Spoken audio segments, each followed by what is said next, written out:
What's up, Teen Talk fam? It is your host, B. Shaw, and I'm here with Miss KK, Serenity. Your boy Lawrence. And your boy Deshaun B. All right, it's time to get the teens talking. Anytime during our show, if you have a question or a comment, just DM us on Instagram at Teen Talk Vegas 881.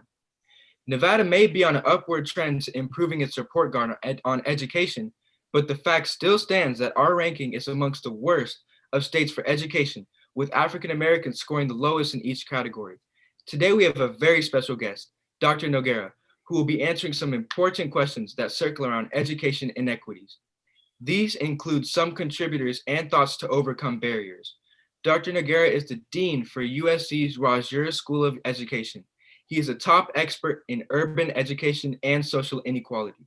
He was a distinguished professor of education at UCLA, taught at Harvard, NYU, and Berkeley. Dr. Noguera has written 13 books, including bestsellers. He's also featured in more than 200 articles and is the recipient of a long list of prestigious awards.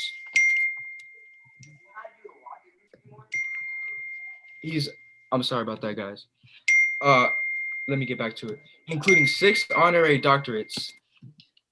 He has over 30 years of experience in an academic role that includes starting out as a public school teacher. Teen Talk is honored that Dr. Noguera made time for our program today to discuss the important issue of education inequalities.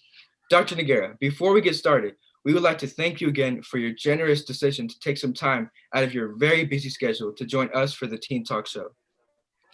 Thanks for having me. And it was really because of you, Brandon. You reached out to me, and I was so impressed by the questions you were posing and looking at that I was happy to accept this invitation. I appreciate that we can make that happen. Awesome stuff.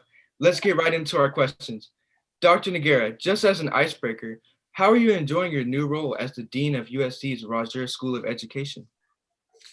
I'm enjoying it, even though it's a challenge doing it from home and not really meeting any of the students or faculty and staff I work with in person. But I'm still enjoying it. It's a lot of multitasking, and I like multitasking, so it's working for me. I had a feeling it would be a lot different from the experience. I'm sure, hopefully, with the times improving, I hope that we can get back to the way it was before normally soon. Dr. Noguera. I describe it as being like, instead of being a player, I'm like a coach now. So I'm coaching others. Exactly, yeah. I know you have a very busy schedule too, so I know you like to multitask. Dr. Noguera, earlier this year, our largest county, Clark County, started off with 750 teacher vacancies, which is close enough to be considered a crisis situation. In order to fill these vacancies, many school principals have resorted to hiring long-term substitute teachers who are not required to have a teaching degree and who make a lower salary than licensed teacher. Over the long term, this lowering of standards could result in many students being taught by less experienced and lower qualified educators. When I had read one of your recent education equity articles from Edutopia, you have some really unique approaches on how to attract quality teachers who would do more than just fill a vacancy. They would actually be more effective in the academic development of their students. Can you share some of those thoughts on these new unique approaches, particularly for school locations that may be at risk for achieving state and national goals? Yeah, that's a really good question, because one of the most important things we can do to improve education for students in Nevada is to make sure they have access to highly skilled teachers who are willing to stay at the work for a while, because teaching is a field that you don't get good at it in a year. It takes several years to really get develop the art and skill of teaching. So I really hope the governor is listening to your program, because the schools can't solve this by themselves. The governor needs to step up and put the resources into the schools. You know, you have so many casinos, you can have the best casinos in the country, why not have the best schools? So you need to attract and retain good teachers. Now, I would strongly encourage the state to look right at its current students for the future teachers. I'm looking at 5 people right now who, if you chose, now I imagine that many of you could choose to be doctors and lawyers and lots of other things. So it's not like teaching's your only choice. But I do want to encourage you to think about teaching. Teaching reason why I was attracted to teaching as a young person was because I saw concretely how you could have an impact on the lives of others. And I was very excited by the potential. When you get people who have a passion for learning, teaching our students, it can be infectious. You can all think about teachers you've had that got you to like a subject that you may have thought you were no good at before, and suddenly that person, because of how they taught you, got you to not only enjoy that subject, but to get good at it. When you have a teacher like that, you can really see the power of education. And that's what we need. We need young people to understand that through education, they can empower themselves to improve their lives. I definitely agree with that, especially when you said we all have one educator or someone we looked up to who really had an effect on what we like today. And I can definitely name a couple teachers that affected my subjects that I currently excel in. And it's important that the state does give these teachers incentives so there is high quality and skilled educators that are teaching rather than not qualified for the job. Even though Nevada's education report card ranks the bottom of the country, we are, however, improving at a motivating rate, with increases in 2018 and 19 for overall graduations and a respective increase in rates for all races and ethnicities. This corresponds to Governor Sisolak's promise for education reform to the tune that he vowed to donate his salary until he sees Nevada's schools back on track. Dr. Noguera, do you think this year's abrupt change to a distant learning environment due to COVID-19 will be a positive or negative turning point to the upward trend we have achieved over the last couple of years? You know, in all likelihood, it's going to be a negative trend, but that's true all over the country. But I think the real challenge in Nevada, you have a lot of kids in rural areas who may not even have internet access where they live. So their ability to participate in learning was really limited. On top of that, you have people who are now out of work, who are experiencing the threat of eviction, food insecurity. All that affects the ability of a child or student to learn.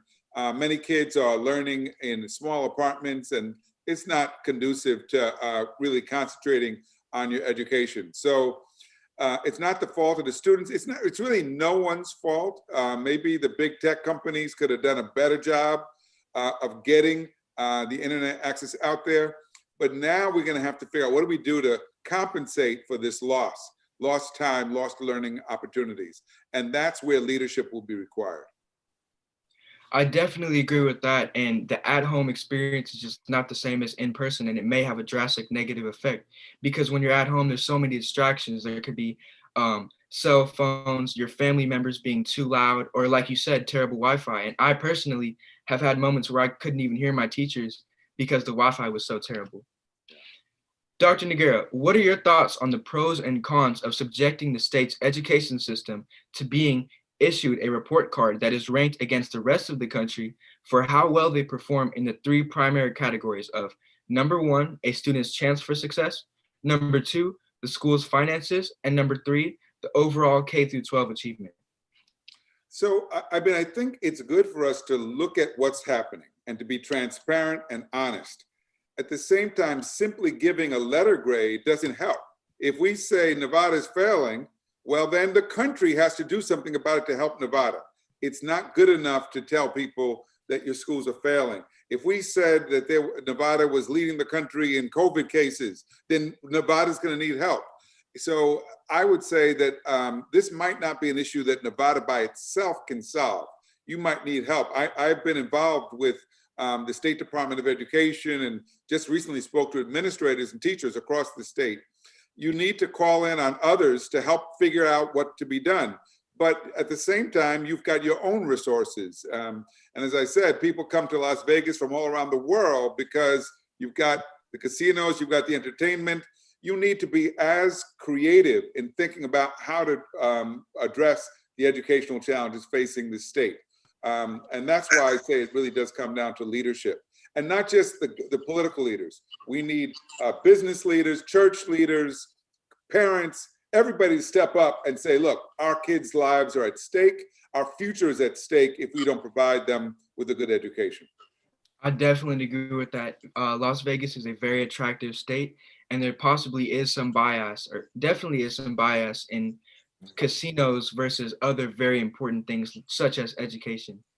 Deshaun, I know you had a comment. Did you want to go ahead? Yes, Dr. Noguera. I have a quick question. What advice would you give to teens who are not sure exactly how to approach the situation of getting help? Because I know lately a lot of teachers have been kind of frustrated when it comes to everything being virtual. So I feel like the lack of a teacher's participation has really gone out the window since we are going through these different changes. Yeah.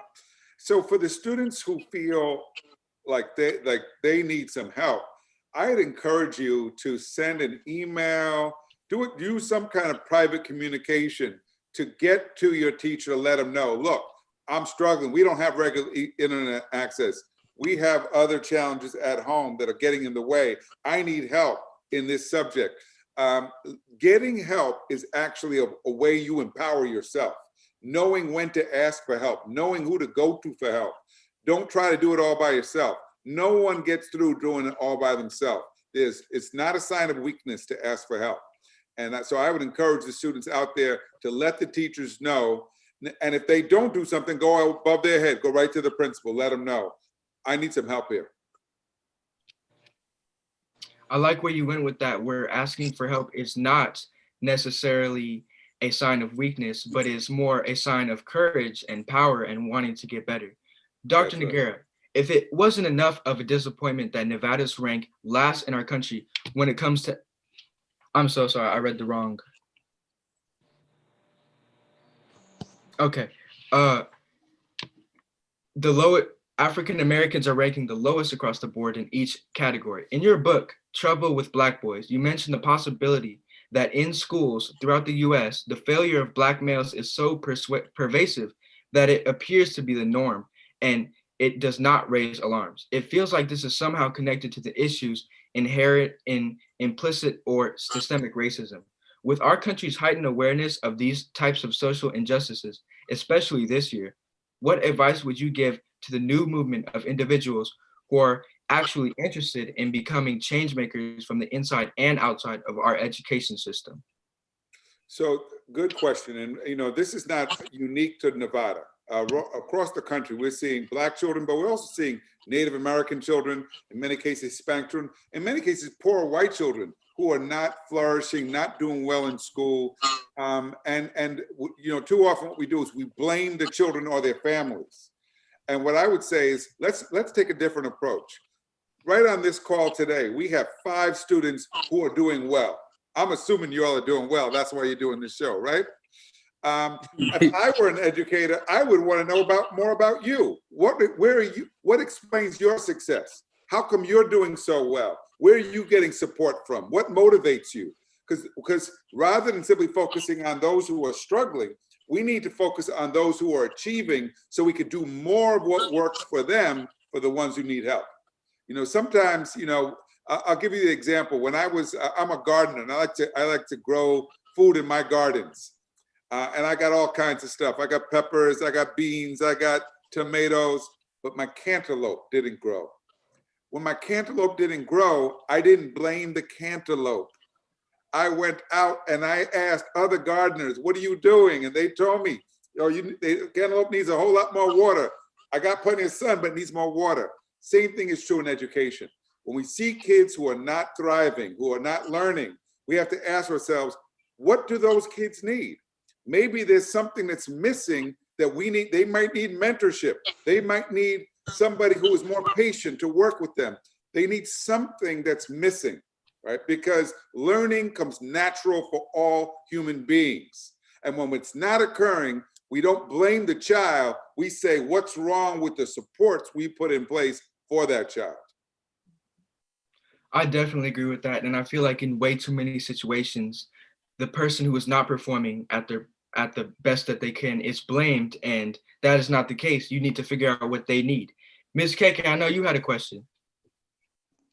Yeah, I had a question because I love this topic, and for me, I've been dealing closely with children who have to K through 12 who are working remotely, and I have like 2 separate questions, but for me, I work with this one little boy, CJ. He's in like 3rd grade, super good at math, and for the first time he had a question, he was confused. And I could hear his teacher talking to him. And after I couldn't help him, I said, go back to your teacher, because I don't know how she's teaching you. So go ask her. He asked her, and her response blew me away. She yelled at him and said that I already taught you how to do this. And so I had to step in, and I asked him to go help you because he's still confused. So when it comes to that type of mentality, it really scares me for the kids who have to do virtual learning and the teachers who have short tempers and don't want to do more when they're at home.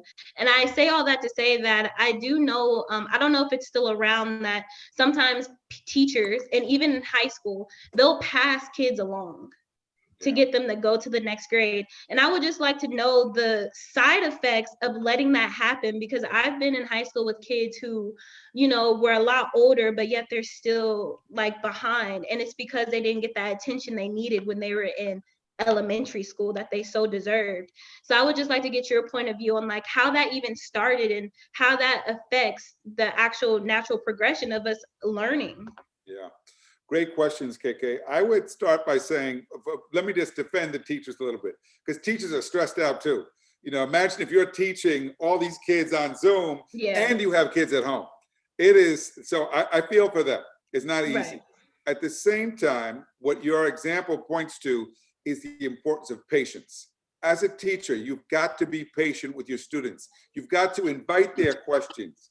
Because if they don't ask their questions and let you know they're not getting it, that's when you see kids being pushed along who haven't mastered the basics, and now they're in a higher grade and they can't do the work because they don't have the foundation. So you have to create an environment where it's okay to ask questions. There's no such thing as a dumb question as long as you're paying attention. So the student has to do their part.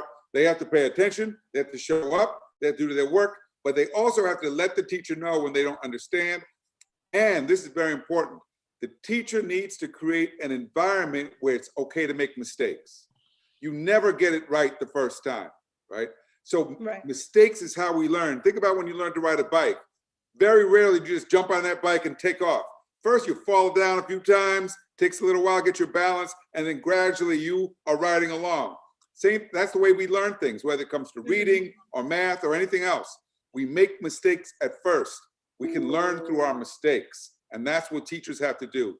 Give you the chance to learn from your mistakes so that you can master what you're doing and therefore be ready for more advanced work later on. Right. I understand that. Dr. Noguera, you had some wonderful ideas. Where can the people find you and these unique ideas? Well, I have a lot of my books and articles available online. They could find them. Go to the USC Rossier School of Education. You'll see my website there. I wrote a book called Creating the Opportunity to Learn with my friend Wade Boykin. And we address a lot of these issues, how to get kids engaged in school. It should be that, how often at the end of the day do you say, wow, what a day. That was excellent. Can't wait to go back. That was so good. And it should be like that though sometimes, shouldn't it, right?